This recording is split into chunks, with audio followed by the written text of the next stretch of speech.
Hello, friends. This is Dave Hurwitz, executive editor at ClassicsToday.com, here with fabulous concert programs number 124. And it's our Pettersson Symphony Cycle number 2. A second in that version. The second must begin with Symphony number 3 because, as I pointed out previously, Pettersson never finished his first symphony, and although it has been given life in the manner of speaking, it's not really by him entirely, because it had to be diddled and fiddled, so we're not going to deal with that. We're going to start with number 2, and now we're up to Symphony number 3.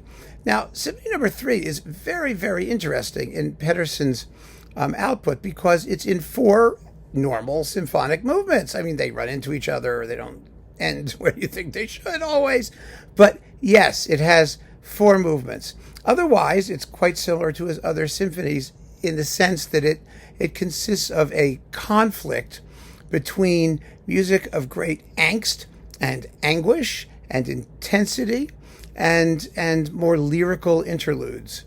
And that's basically the story of his symphonic life. And usually the two forces sort of wind up in a guarded truce at the end of the symphony. It's hard to say what it's going to be. Like most of his symphonies, this one ends quietly. It's extremely emotionally wrenching.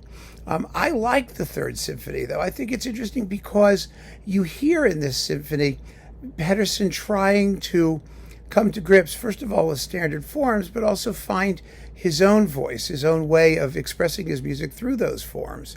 And as I said in the last talk, the Second Symphony is the harshest and the most difficult probably of all of them, or one of the most for sure, because it's the closest to the conventional European modernist avant-garde style of the day, of the 1950s, 1940s and 50s, that kind of era, the post-war avant-garde.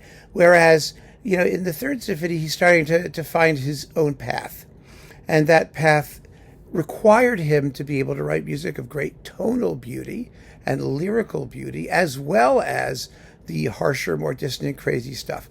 His music is still very difficult to play, and it's fun to hear, the way that he kind of made a career out of, high, shrieky violin things, kind of like the shower scene from Psycho, although that came later, actually. Pettersson was first. Let's not get our chronology mixed up.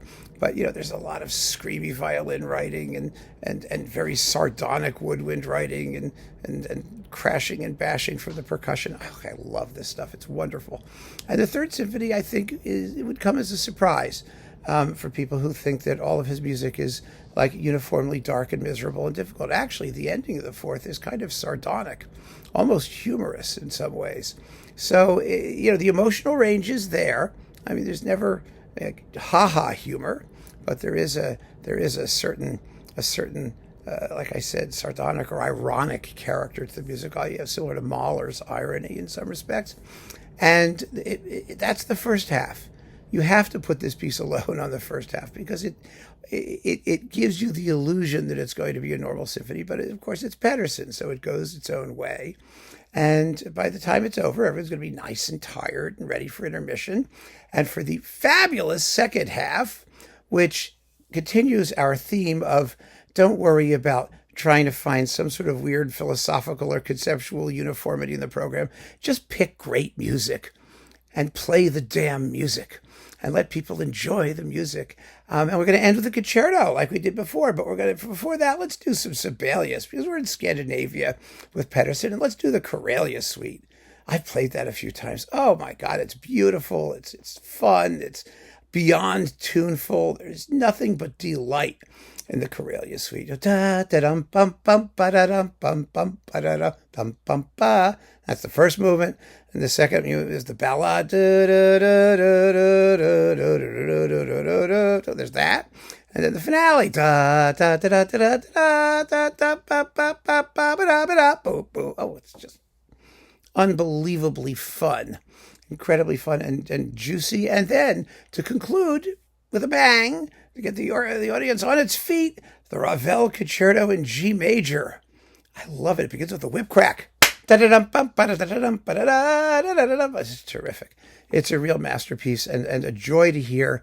And pianists love to play it, and audiences love to listen to it. And it has that sweet, innocent central movement that's just the essence of lyrical purity. And the odd thing about it is that it does have something in common with the Pettersson, in that Pettersson too is interested in the contrast between the more violent, eruptive parts of his symphonies and movements of just fresh, beautiful, lovely lyricism. And in the third symphony, it's almost a religious feeling. There's almost a hymn-like quality to the lyrical aspect of it.